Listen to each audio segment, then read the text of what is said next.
This is episode 760. We're really joined by special guest Barry Church. He's a former NFL safety from Toledo University. He went undrafted. He signed with the Dallas Cowboys, and he also played with the Jacksonville Jaguars in his career. So I'm really looking forward to this interview. Obviously, he still covers the game in a different aspect, covering the Dallas Cowboys pre and post game shows. And he has this podcast out there. Go check it out. But we'll get to all of that, his career, everything, and plus Dallas Cowboys. And I got him on a good time because the NFL draft is coming up too. So we're going to talk about that. Yes, indeed. But first of all, thank you for joining this show. It's truly an honor. And how are you and your family doing so far during this tough situation? Well, first of all, thanks for having me on the show, man. I love to be on any type of show that supports the Cowboys, man. So I love that. And during this time, I mean, it was rough. It was rough for everybody during this pandemic. But luckily, we were healthy throughout, and everything worked out. And now everything seems to be getting back into some sort of normalcy. But we'll see about that. But overall, family's doing great. And like I said, thanks for having me on the show. Yeah, so before we get to your career, I want to ask you, obviously today we just found out that Alex Smith announced his retirement on Instagram. So what are your thoughts on him as a player? Obviously, he has an inspiring story, and you obviously played against him too at some point in your career. Oh, yeah. So I played against him a couple times. This guy is a legendary competitor. Before he got his injury, which was one of the most gruesome injuries I've ever seen, he was one of the top quarterbacks in the game. He was elite. He could scramble. He had a good arm strength, and he was extremely accurate. So the guy was an elite quarterback. Then we saw what happened, man. One of the most gruesome injuries in football history, man. I didn't even know if he was going to be able to come back and play. But it just goes to show how much character he has as a man, because he went down. He had multiple fractures, and then it started getting infected. I think he had 21 surgeries on his leg alone. But his determination to get back on the game and just get back on the field and have a chance to play again really showed. And he came back and he battled, and he took that Washington team to the playoffs, which, I mean, they were dead in the water there for a while, and then he stepped in and he led them to the playoffs. And he just loved to see stories like that, and love to see comeback, love to see the strength of a man like that and being able to play again. And hats goes off to him. I mean, he retired on his note. He didn't let his injury take him out the game. He retired when he wanted to, came back, and was able to prove that he still had a little bit left in there. But great hats off goes out to him for having such a great career. And we'll see what happens for a second part of his life, because, I mean, this guy's a very intelligent man, and I'm sure he'll be just as successful off the field as he was on. Yeah, it's amazing story to see. But I want to ask you about your career. Growing up as a child, when did you realize that you wanted to play sports? And obviously you picked football, but did you play any other sport before choosing football? Yeah, to be honest with you, so I didn't start playing ball till probably around 11, 12 years old. And the first sport I really got into was, believe it or not, was gymnastics. Oh, wow. So my mom and my dad were around, and I remember my mom just being huge into the gymnastics, and I thought it was pretty cool to see those guys flip around like that. So that was my first introduction into sports, was actually gymnastics. And I was actually going to be on the travel team for that team. I ended up being that good enough to where I was going to be able to travel. But then I fell in love with football. Then that summer came along, and that little league, and I was like, man, let me try this as well while I'm giving a break on gymnastics. And I just never looked back, man. I mean, it was love at first sight. And I didn't get to play, any skill positions like that when I was in little league. I was playing center and defensive tackle. So I really loved the game. I didn't get to have the ball in my hand that much, so I really loved the game. And it ended up proving to be dividends for me. But overall, from a young age, it all started with gymnastics, just being that flexibility and being able to bend. And I think that helped me out a lot towards football. But yeah, like I said, the beginning of my sports career started on the gymnastics, and then it ended on football. But yeah, it was an awesome start. Yeah. So did you have a role model in the NFL while growing up as a player? My role model growing up was my pops. He didn't make it to the NFL or anything like that, but I mean, I looked up to him since I was a little kid. I always wanted to be just like him, man. I mean, to me at least, he's a definition of a grown man. So I always wanted to be like him and looked up to him. But as far as a football field, when I first started getting a better understanding of the game of football, I love to watch Troy Polamalu. I'm from Pittsburgh, born and raised, so you kind of have to be a Steelers fan up north like that. So I'm watching him, and just the way he was able to take over games, man. He was blitzing and jumping over offensive linemen, and he was one of the first, they call them hybrids now, but he was a hybrid player where he can play in the box as a linebacker, could also play back deep at safety and cover slots and all types of stuff. So the way he was able to impact the game, I loved just his ferocity and just how he hit and played, and just it was 100 miles an hour no matter what. So I loved that part of his game. And then I also loved Ed Reed's, just how sneaky he was in that back end, man. I watched a couple highlights of him where he's actually hiding behind the referee and then like sneaks out behind the referee and picks off a pass. Like, dude, he basically remade the safety position as far as a deep defender. I mean, he's odd to me. He's the best safety to play the game. But if you compare both of those guys up into one guy, that's who I wanted to be. I fell extremely short of that, but I mean, that was my role models as far as football, man. They played the game the right way. They went on about it at 100 miles an hour, and that's how I try to live my life. Yeah, that's how you played for us. You played 100%. Yeah. You played hard for us every day, every week. So this is true. True. So I gotta ask you about your what did you learn as a player in high school, and what advice did you get from your coaching staff before you headed to college? So in high school, basically we had a guy by the name of Coach Graham. We called him Coach Graham. He was coaching Penn Hills, the school I went to up north in Pittsburgh for a long time. He was like the defense coordinator there.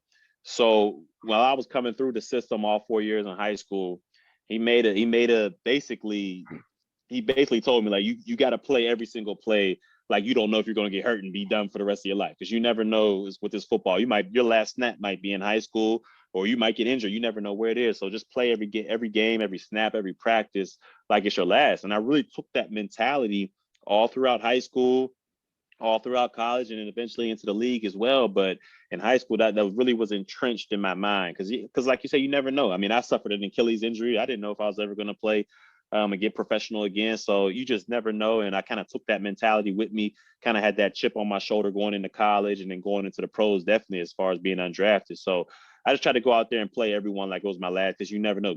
Health isn't guaranteed in the NFL or any level of football. So took that kind of with a grain of salt and went about my way. It ended up working out for my benefit, but I definitely go about life and about football. It's just, you never know what's going to happen around the corner. So you got to live it to the fullest. Yep, that's right. So I got to ask you, how many offers did you get coming out of high school, and what made you choose Toledo University? So I had a couple offers coming out of high school. I don't know if you were familiar with like Rivals.com or Scout.com, the little high school ranking system. But when I was coming up, it kind of was brand new, because it was 2006 when I graduated high school, and they had the star system. You were either 1 star, 2, 3, 4, all the way up to 5. And I was a 2-star for the longest in high school. I'm like, man, ain't no way there's guys out there. There's no way. And I'm only a 2-star. So I emailed in, hey, man, y'all got to give me at least 1 more star. I'm out here doing my thing. So luckily, one of the guys that worked there, he was a friend of my dad's. He bumped me up a little bit, gave me another star.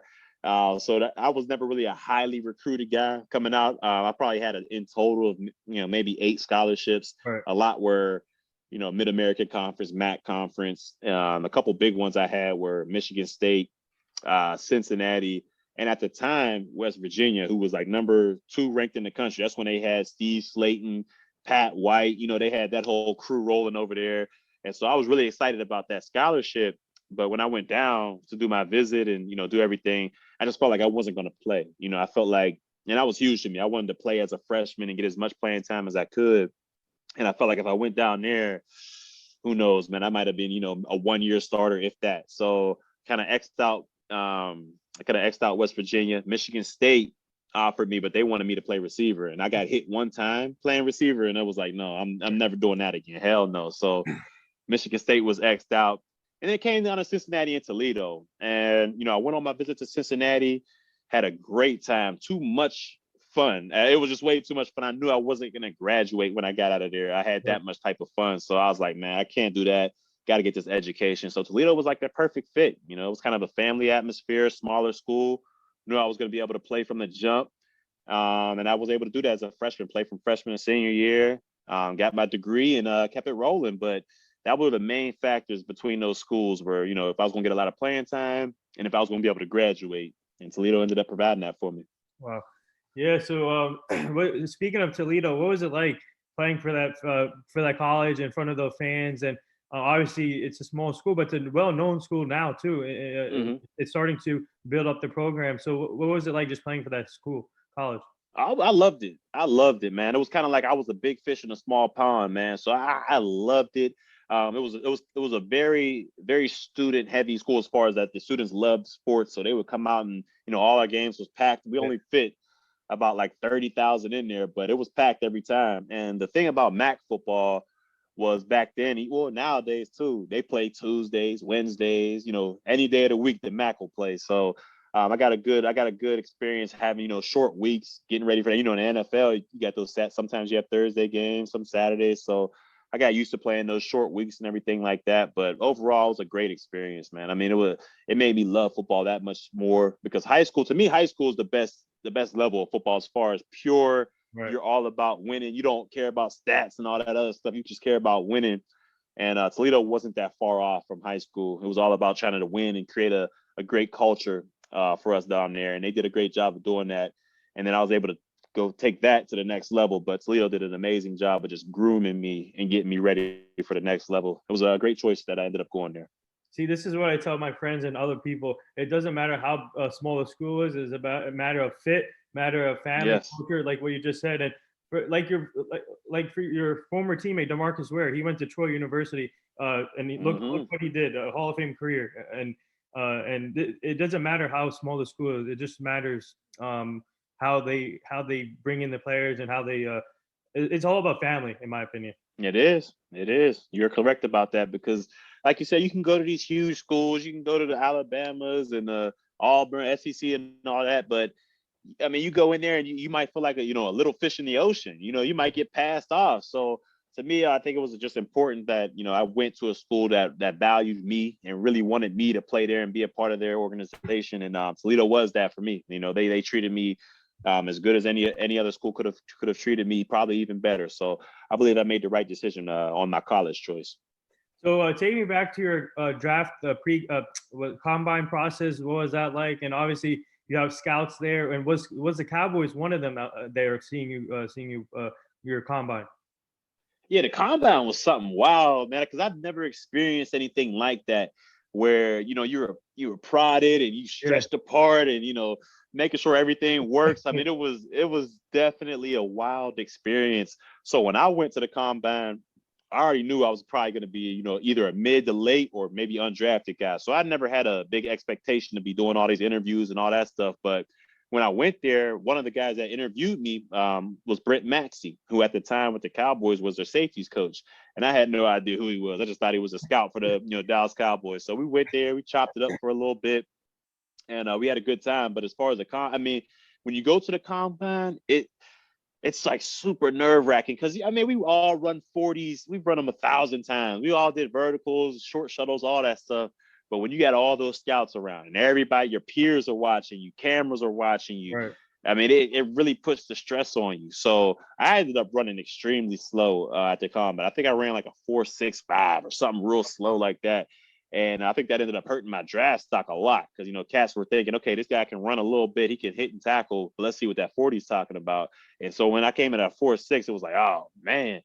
And that kind of got me that undrafted tab, but ended up working out in the long haul. But as far as my combine just experience outside of the 40, I thought it was unbelievable. I mean, I had a great time out there. You get to meet so many different players from all over the country. I mean, there was guys that I'm watching on TV as I played for Toledo. They were playing at Ohio State or they're playing at USC at the time. I mean, it was a great experience. And then you get to measure yourself against your peers. Like, well, was I good enough to play in the SEC? Probably. Looking at these guys that I did at the combine with and how their careers ended up in the NFL. So it was just a great experience overall. And if players are invited in the future, you got to make sure you do it because it's a great experience and you get to measure yourself as far as your skills against other top athletes. So I thought it was a good time.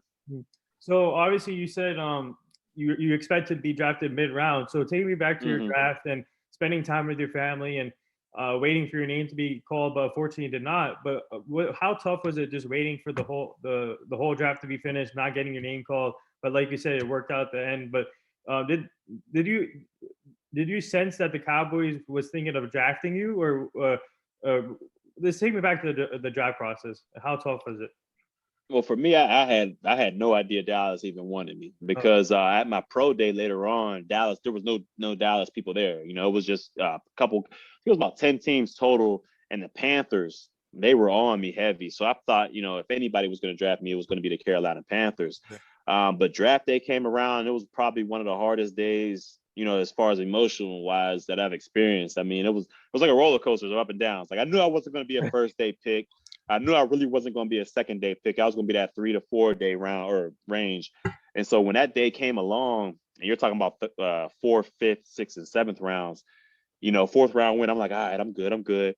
Fifth round came around, I'm like, all right, what's going on? I'm not getting any calls or anything like that. My agent keeps telling me, oh, you're good. Just keep your head down. You'll be all right.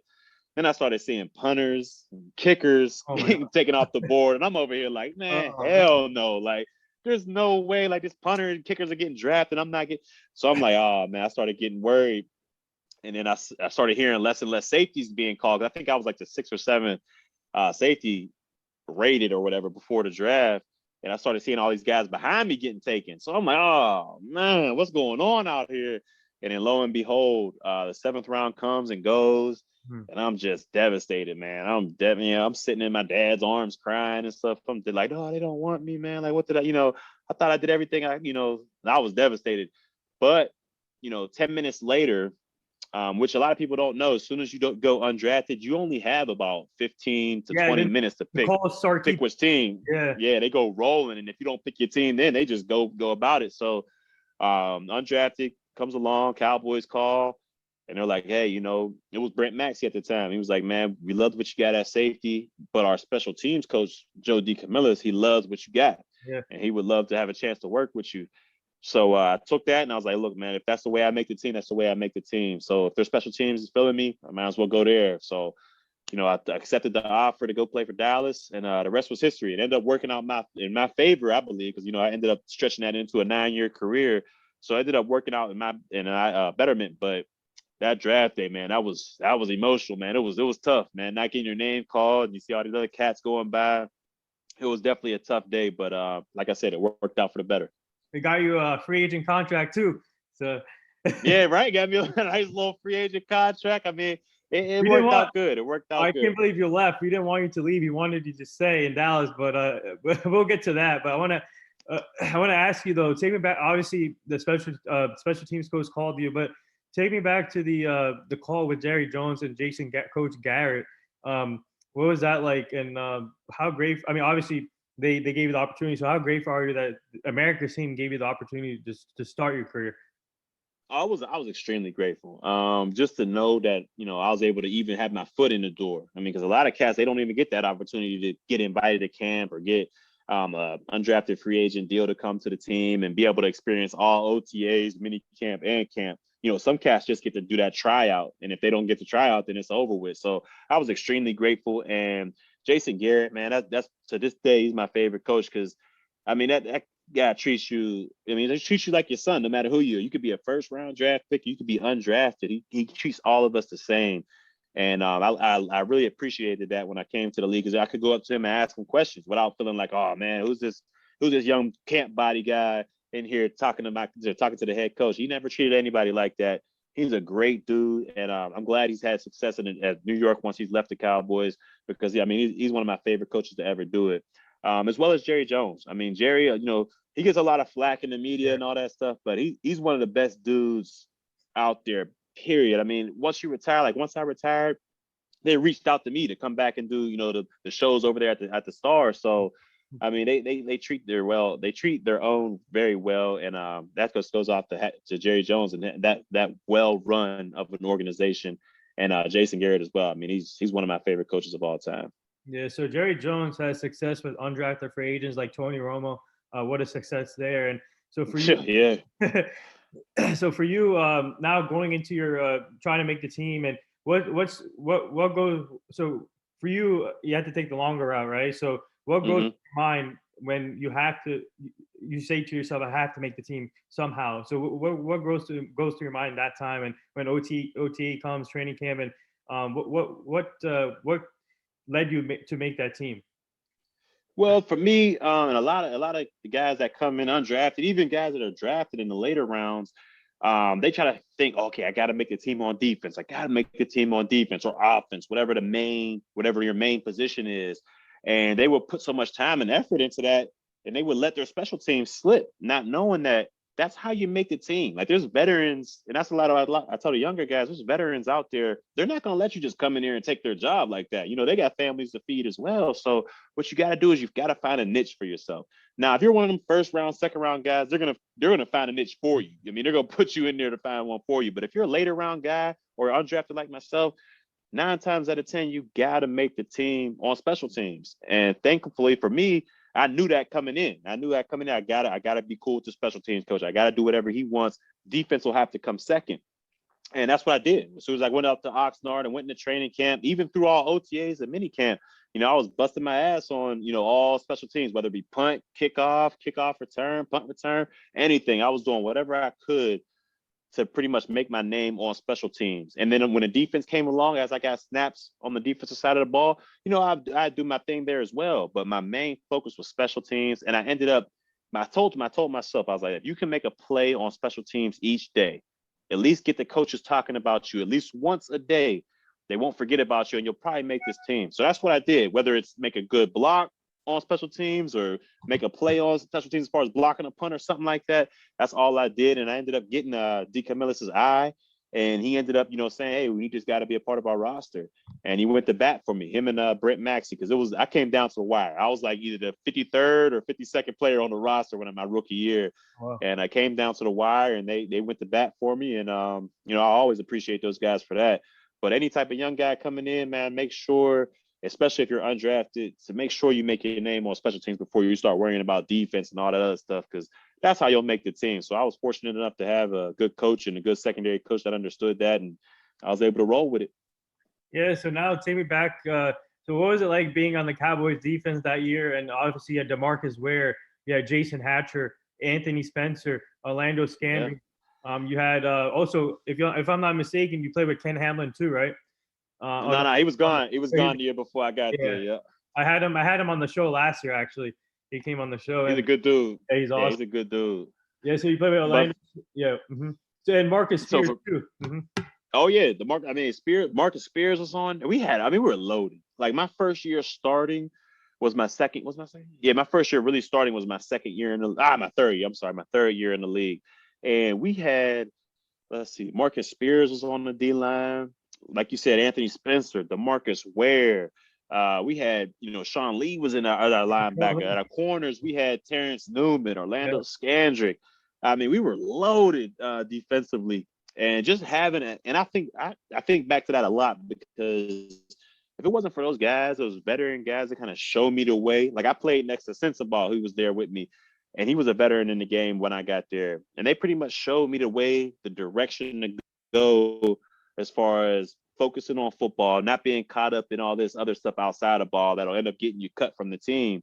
So we had a very veteran-laden team, and they pretty much showed us the ropes. It made it a lot easier for us. They weren't expecting so much out of the young guys because we had a lot of veteran presence on our defense. So that helped me out a lot. And, you know, if you know, the younger guys, if the younger guys that go to more veteran-laden teams, they seem to have a better earlier career, at least the earlier part of their career than rookies that are going into a team where they're supposed to just be that's it. If rookies are supposed to be the guy on that team already as a rookie, they tend to struggle. So for me, we had a great vet team like that, and it helped me go along my way. Yeah. So what did you learn from a guy like Terrence Newman? Obviously a heck of a career, and he went to play for Minnesota too. But what was it like just being around that type of guy, Terrence Newman? Well, T-New, Sensabaugh, all those guys, they pretty much taught me how to watch. They pretty much taught me how to watch film, because I didn't know how to really watch film. Like in college, yeah, you watch film, but it was kind of just like, oh, you know, this is what they're doing. For those guys, they broke it down to a science. Like Sensabaugh would tell me, you know, this is how I watch. He looks at the quarterback first. He doesn't even look at the, you know, the whole formation or anything like that at first. He looks at the quarterback and what his throwing motions are and what he looks like when he wants to throw the ball deep. Does he have high shoulders? Does he have low shoulders? Is he a quarterback that likes to stare down his targets, or is he a guy that's going to look off first and then come back to his looks? So these guys taught me how to break down film. T knew when you're going on man to man what body part to look at when you're at the line of scrimmage pressing. versus when you're playing off the line of scrimmage. And then you got Orlando Scandrick, who a lot of people sleep on this, but he's probably one of the best blitzing nickel corners in the game before he retired. I mean, his ability to bend and get around big offensive linemen was second to none. So he pretty much taught me a lot as far as blitzing and how to get under guys. All three of those guys, they pretty much molded my game, and I was thankful for having them a part of my team at such a young age, because they showed a lot of us the ropes and how to watch film and how to break things down, and pretty much, prolonged my career. Because like I said, I was never the fastest guy out there. I never was blazing past anybody. So I did pretty much play with the top half of my brain or top half of my body throughout my whole career. And they were able to let me do that. And that helped me play a lot faster. Yeah, I wish we had that type of defense still for now. Yeah. Well, hopefully we address it in the draft. Hopefully we address it. But I want to ask you, though, for you alone, obviously, you had a great career for Dallas, 500, like overall career, you had 595 tackles, and a lot of interceptions and breakups. And for you, though, what was it like playing in Jerrysville in the big Cowboy Stadium? What was that like? I'm gonna tell you, it was second to none. I've been, to Jacksonville. I played at a lot of other teams as far as away games and stuff like that. But as far as the organization run, it's second to none, man. And then you could tell, because no matter what the Dallas Cowboys records are, they'll always have those NBC Sunday night games. They'll always have the Monday night games. And when I went to Jacksonville, even though we were great that first year, went to the AFC Championship, we only had one game, primetime game. That was it. So, I mean, it just goes to show you, it's like night and day. When you're a part of America's team, when you got that star on your helmet, I mean, it gleams brighter than any other logo in the NFL to me. I mean, it, like you said, they could be terrible and they could still have, all the primetime games they needed. I mean, it's night and day, man. And it's an incredibly well-run team that the organization doesn't miss a beat. I mean, Jerry, he's the ultimate businessman. He hasn't been that good as far as, drafting guys and hitting in free agents these past couple of years. But as far as running an organization and getting the most out of your organization, I say the Cowboys are second to none, and Jerry Jones is at the top of that. Maybe, no, when it comes to draft, Will McClay is one of the best, in my opinion. That's my boy. He knows his talent right there. But he does. So take me to your free agent process, and obviously, how tough was it for you to leave Dallas? And but players always want to test free agency and look for that deal. But for you, other than Jacksonville, was there any other teams that were interested in you? And did you ever think that you could come back to Dallas? And well, it ended up being 4 teams in free agency that really wanted my services. It came to Jacksonville, Washington, Carolina, and Dallas. And I didn't want to leave Dallas. I mean, that's where I played for 7 years. I've never tested free agency because they gave me a deal. My 4th year in the league to stay there. So I always wanted to be a part of Dallas. This is where I want to be. It's my home. I live here now.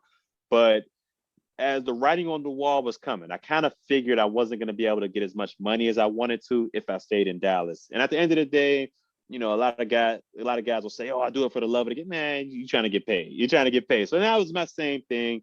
And then in Jacksonville, they just blew me away with the offer they did for me. So I had to take it. I mean, I had to take the money, even though, I rather would have stayed in Dallas. But at the price point Jacksonville was coming in at, I had to take that.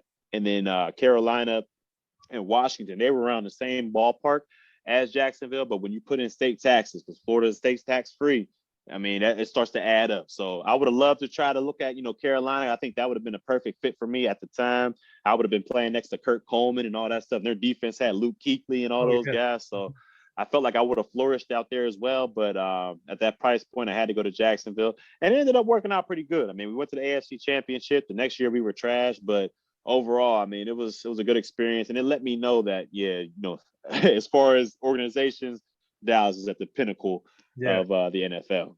Hey, I just want to say thank you for not going for Washington, though. That's good. Good. Yeah, I couldn't come back to Dallas. I mean, I couldn't do them twice a year playing. I mean, plus state taxes up there is ridiculous. So for me, I couldn't do that, man. I couldn't do that. That's the rival. You can't go up to the rival. No. So what was obviously you went to the AFC Championship in Jacksonville, but what did you like about the franchise overall when you signed there? And obviously What was their recruiting process? What did you like about that organization? Well, I loved what they had on the defensive side of the ball. And I knew we were going to be great on the defensive side of the ball because that wasn't their problem. Because even before I got there and before we were good, they were still a top 10 defense overall. So I looked at the players there and I was like, man, it's going to make my job a hell of a lot easier if I'm playing behind Calais Campbell, Yannick Ngakoue. Then they had Telvin Smith at linebacker, Miles Jack. And then our corners were Jalen Ramsey, AJ Boye, and I was playing next to Sean Gibson, who's a baller out there. So for me, I was like, man, it's gonna make my job a hell of a lot easier. We're gonna have consistent pressure on the quarterback, and I was able to get my career high in interceptions that year because it was that easy. Our defense was just rolling, man. So it was, but as far as the organization goes, I'll still say, the star was it was night and day. I mean, because you just didn't have the glitz and the glamour. After an OTA practice, you might have 30 reporters in there with Dallas, but with Jacksonville, we had maybe 4 or 5 local people there.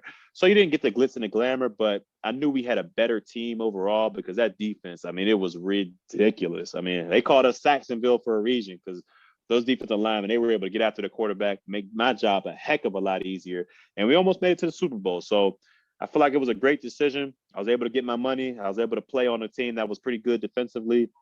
And we made the most out of it. So I enjoyed my free agent process overall.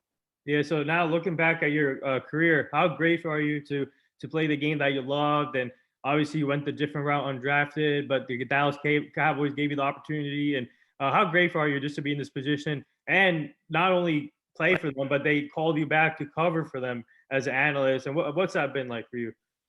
I mean, it's been grateful, extremely blessed. I mean, however you want to call it, it's I've been thankful enough to have been able to do it, man. Because like you said, I came in undrafted. I had 2 coaches go to bat for me. Those guys, they could have threw me away like, oh, that's just another camp body. He'll bounce around the league for a little bit and eventually retire. But they saw something in me. Brett Maxey, Joe DeCamillis, they saw something in me, and I'm always thankful for that for them and in the Cowboys organization because. My first year starting, which was my 3rd year in the league, I ended up tearing my Achilles after my 3rd or 4th game. And I was out for the rest of the year. And that happened to be my contract year. So they could have told me, hey, got my Achilles okay and then kicked me to the curb. But, they got me right. And they actually offered me a contract after that to continue playing for the Cowboys. So that whole organization, man, you'll never hear me say anything crazy about them because they looked after me so much. It's ridiculous, man. They didn't have to bring me back. They didn't have to offer me another deal after I really didn't do that much to begin with. So, I mean, I'll always that organization will always have a place close to my heart. And then, like you said, after I retired and was trying to figure out what I wanted to do, they called me 3 months afterwards, like, hey, come be an analyst, come cover the team for us. And I said, yeah, heck yeah, I will. So overall, man, like I said, that organization, it holds a very, very close spot to my heart, and I'll never say anything bad about them because they looked out for me from the jump. Yeah. So now, what's it like covering the team now from a different aspect? Obviously, we've been through some struggles here with the defense and overall as a team. But what have you liked though covering the team and obviously in a new transition? Yeah, it's a different angle. Like you said, it's a way different angle from playing because from playing you're all coaches, players. Just that's all you see. You don't even go outside of the other coaches and play. You don't really see the scouting department. You don't really see the owners or anybody like that, all like that. But on this side of the building, we call it because it's a huge star building. So on this side of the building, I mean, you see it from a whole different angle. I mean, you see how people, scout a player and break him down as a player, and it's like, man, are y'all even looking at this like a human being? Like they break it down to like a science, like, oh, he's not doing this or oh, he's not doing that, and you just get to see the business aspect of the NFL because all I've known was just straight football, make sure you get your job done. But you see the business part and how teams will say, man, we love this guy, we love him, we've had him from the beginning, but man, he just can't fit in our cap space, so we're gonna have to make him a cap casualty. Like you see that side of it where the organization, they love a player just as much as a teammate would, but they get a lot of the bad rap saying, oh, they just cut them to the curb. Now there's just some emotional ties to there, but at the end of the day, you got to look at it as a business. So that's pretty much what turned my lights on this side. I was like, man, this is a real deal business. And like people, they cut ties when they got to cut ties. They cut emotions to the side. So covering it from this angle, it definitely opened my eyes to a lot of things. But I love it because I love football. And I love talking about football. So I mean, to me, this is a dream opportunity and a dream job, and hopefully I'll be able to build my way up and up and up and keep going. But overall, man, it's a dream scenario for me. And hopefully you'll be part of the coaching staff pretty soon too, because we need all the help. Oh yeah, that we do need some help on that side of the ball, man. Big time help. No, but I gotta ask you though, what was your reaction when they fired Jason Garrett? Because I feel like you said he's a great coach and a great personality. So why? So when Jerry Jones let him go and brought in Mike McCarthy, which it was okay at first, but I don't like recyclable coaches. I want to see a new wave of coaches, like for example, Matt LaFleur from San Francisco, like that type of coach. Yeah. So what was your reaction when they brought in a veteran coach? I mean, obviously Jason Garrett's a veteran, but what was your reaction when they brought in another one? Well, for me, first with Jason Garrett, I mean, I had my emotions tied a little bit on that one, because I'm like, man, I understand, they didn't get to the point where they wanted to, but he was a solid coach, and he treated us well. But at the end of the day, I had to turn back to that. It's a business thing, and if you're not getting it done, if you're not making long playoff runs, especially as part of the Dallas Cowboys, then they're gonna let you go. So they ended up letting him go, and then it surprised me, because when they brought in Mike McCarthy, I thought, all right, this is a guy that loves to call his own plays. He's gonna take over the offense and make it his own, and he'll have some other coaches come in. And he didn't have anybody else new. Well, he had some other guys new, but he kept his offensive coordinator. He kept Kellen Moore in there, and that pretty much surprised me, because I'm thinking he's going to be calling his own shots. This is going to be a guy that's going to be, hey, I want this guy, and that guy. But he didn't do that. He kept Kellen Moore, and the offense, it was good this year, but there were some head scratching moments. So to me, I was surprised they went the Mike McCarthy, Kellen Moore route. But hopefully they can change it around, because they did have several injuries this year, especially on the offensive line, receivers, all that stuff. So I'm gonna give him another chance, but he's gonna have to make something happen this year, because if they go, another year where they're 7-9 or something like that, I don't see him lasting very long. Yeah. So I want to get to this free agent now, free agency, and obviously, I love what they did. They brought in Dan Quinn. I like that upgrade as defensive coordinator, because last year's defense was crazy, but I think Dan Quinn will improve it, and I like what they did with Kenny O'Neill. I love him as a player when healthy. He's one of the best safeties, and you brought in Devontae Kesey too, coming off of Achilles, but I feel confident in that one too. So what do you like about their offseason moves? I think Jerry Jones, for the first time, I mean, he's been making smart moves, but I think this offseason is much better. Yeah, I'm with you on that. I think this has been a better offseason for the Dallas Cowboys.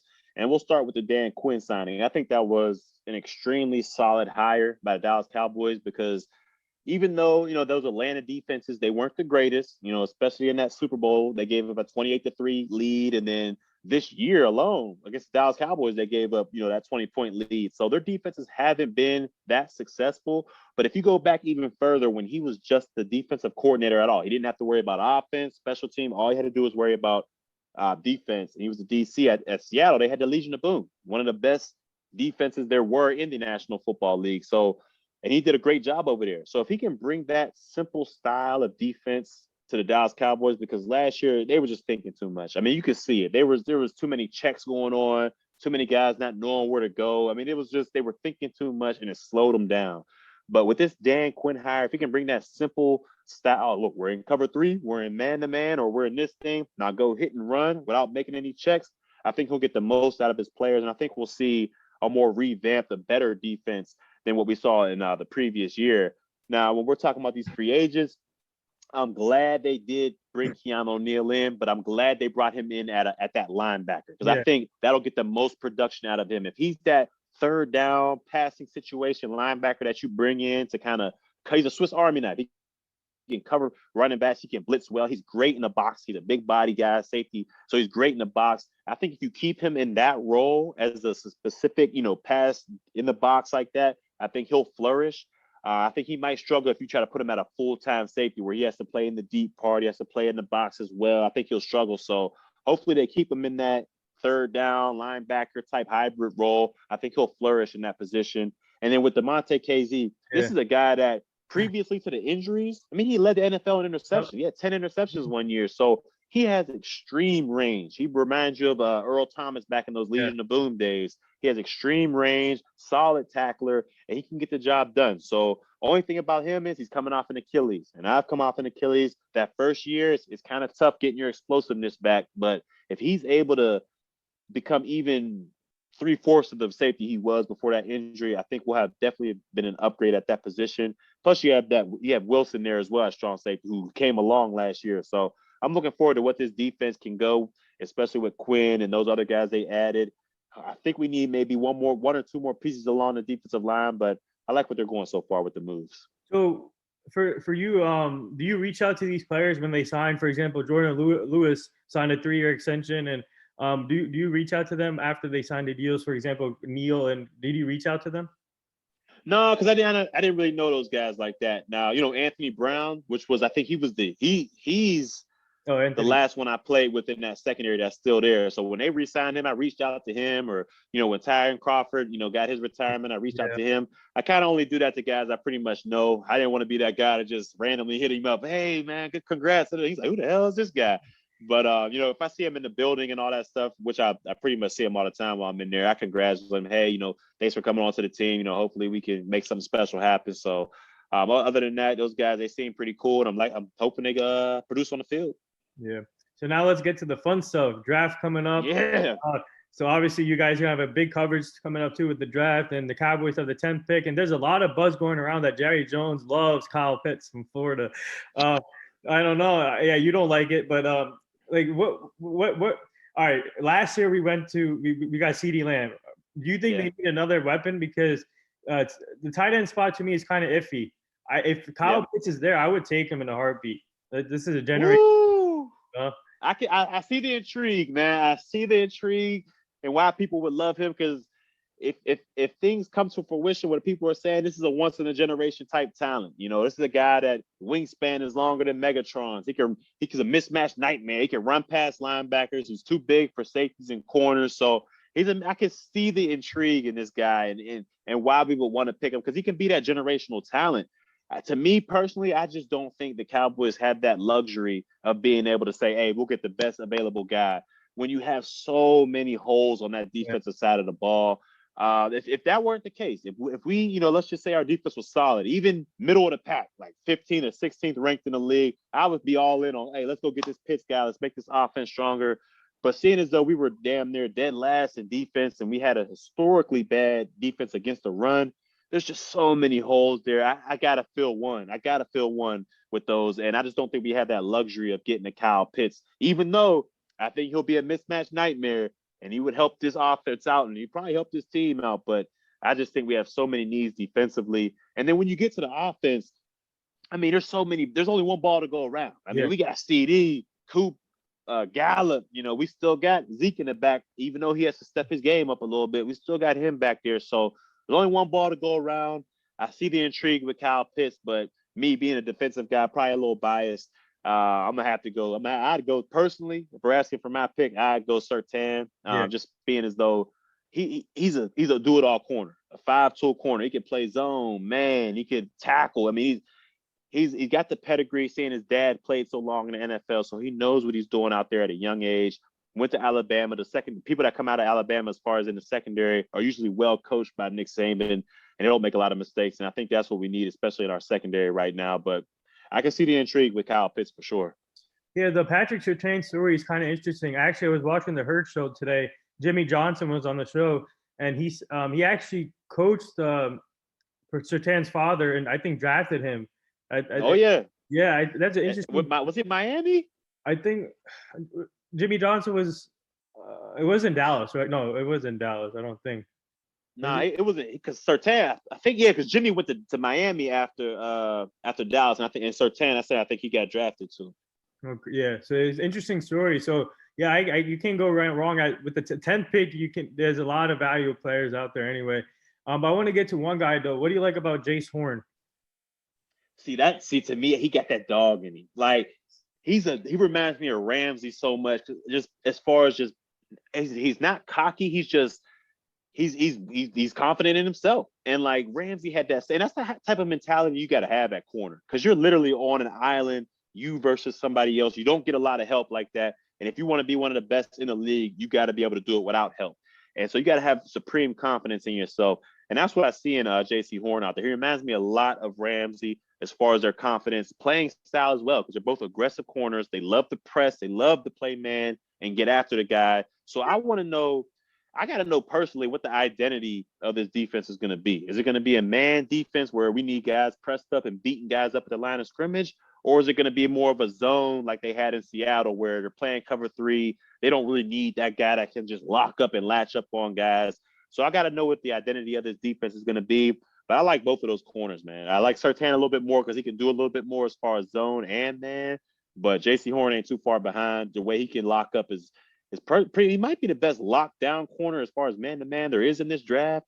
But I got to go Surtain just because he can do a little bit more, in my opinion. All right, so a couple more things here before I let you go.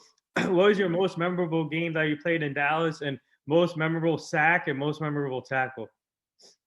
In Dallas. All right, my most memorable game in Dallas. Does it have to be a home game or just be anywhere? In general, yeah. In general, my most memorable or my favorite game had to be, we were playing in MetLife Stadium against New York. I think it was a Sunday night game.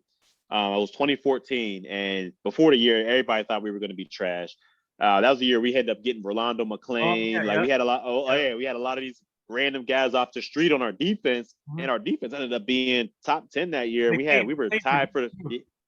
We had all the takeaways in the league that year. But anyways, it was 2014. It was just one of the most memorial games because it was in MetLife, and you love playing against the Giants because when you come out on the field, it's like the world just hates you. Yeah. It's the world against you and your teammates, and you just love that feeling because it's like, all right, it's us against the world. Our backs are against the wall. Let's come out swinging. So just playing in MetLife alone was fun. But that particular game, man, we used to have this thing called make a grade play, and anytime you were supposed to make the play, you got counted as far as your grade on the film when we watched. And that game ended up being 11 for 11. I think I had 10 tackles, a couple tackles for loss, and I ended up getting an interception on Eli. So it was one of my more productive games. That's why I love it so much. But just being in MetLife, and I was able to get an interception on like the 1 yard line. I took it back to the 40 on our side, and just the fans just booing me like, man, I hate church. I just loved it all, soaked it all in. It was one of my favorite games, man. We had DeMarco Murray that year, who was unreal, and we had Tony Romo at his finest. So, I mean, it was an unbelievable season, and just an overall unbelievable game. That was probably one of my most memorable ones. Yeah. So, the last 3 things here before I let you go. Our team we partnered up with 2 companies. The first one is my aunt's company called Eplin X Cosmetics. I'll send you the link. The promo code is NR20 if you guys are interested, if anyone's interested. And also, the other company is called Bucking Beers. It's for a male's product too. NR20 the promo code is same, NR20. So we're just trying to help both of their companies so we can get more traffic for the show. And also we're part of the Hugh Jackson Foundation. Obviously, former NFL coach. He just got a coaching job with Eddie George on the staff at Tennessee State. Over at Tennessee State, right? Yeah. So, good for him. I like Hugh, man. He's a good dude. And I'm happy that he's back coaching. We're part of his foundation, actually, and we're trying to help him prevent human trafficking, making sure the community's safe and the kids are safe. So I'm going to send you that foundation so you can check it out. Oh, will do, man. Appreciate that. No doubt. Appreciate it. Before we get to the last thing, would you like to plug your podcast on here? I would love to, man. So for those who are listening, my podcast, it's during the regular season, which starts in September. It's Monday through Friday, every day, 11:30 to 12:30. And you can check that out on DallasCowboys.com. But during the off season, we trim it down to once a week, which is Friday, same time, 11:30 to 12:30. And you can check that out on DallasCowboys.com. The podcast is called The Players Lounge. It's with myself, Nui Scruggs, the NBC reporter down here in Dallas, and my former teammate, Danny McCray. And we pretty much talk all Cowboys football. We sprinkle in a little bit of the rest of the league, but it's pretty much all Dallas Cowboys football, and it's a good time. So check us out, 11:30 to 12:30, DallasCowboys.com. So the last thing here, would you like to say anything to all the nurses, doctors, and essential workers right now? I would just love to say thank you, because if it wasn't for y'all being at ground zero and putting all those man hours in and working, we wouldn't be even nowhere near close to normalcy like we are now. So I just want to thank each and every one of y'all out there. Y'all been doing a hell of a job, and I'm glad. I'm so glad. My family's glad as well that you guys are doing so much work, because my grandmother had it. My wife ended up having it. My son ended up having it as well. And luckily, they got the fluids in. They were good after a couple of days because they were a lot younger. But if it wasn't for the nurses, the doctors out there, I mean, the casualty rate would have been even higher than it is now. So thank you very much for doing the work out there. We appreciate it. And I just want to let y'all know, thank you. Yeah, well said. And there it is. That wraps up episode 760 with former NFL safety from the Dallas Cowboys, Barry Church. Thank you again for coming on the show. It's truly an honor. We would like to have you back as a returning guest at some point so you can meet the full team. But man, keep up the great work. Keep covering those Cowboys. Let's go. Can't wait till the draft. And I got to say this to end it. How about them Cowboys? How about them Cowboys? Yeah. Thanks for having me on the show, man. No problem. So I'll post this on all social media formats and I'll send you the link too. Cool. I'll retweet it all and everything, man. Appreciate you having me. Yeah, no problem. All right, man. Later.